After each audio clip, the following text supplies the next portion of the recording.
যেহেতু বিশ্বকাপ, তো পতাকা আর জার্সি কেনার জন্যই এখানে আসা হয়েছে। ফ্যামিলির সবার মধ্যে ফুটবলের একটা ক্রেজ আছে, যার জন্য এটা কেনার জন্যই মেইনলি এখানে আসা।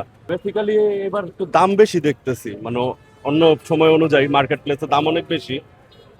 কনসেপ্ট জার্সি গুলো অনেক ওভার প্রাইসড, যেটা মানে আমাদের বাজেটের মধ্যে আসতেছে না। তো এই কারণে জার্সিটা নিয়ে একটু কনফিউজ, বাট পতাকা কিনছি। পতাকাটা মোটামুটি রিজনেবল প্রাইসেই আসছে। আপনার তিনটা পতাকা কিনছি, বাংলাদেশ, ব্রাজিলের আর পর্তুগালের। তো তিনটা আপনার 400 টাকা নিছে। তো দেখলাম মোটামুটি এটা একটু রিজনেবল প্রাইস আছে, জার্সিটা এত পাইতেছি না।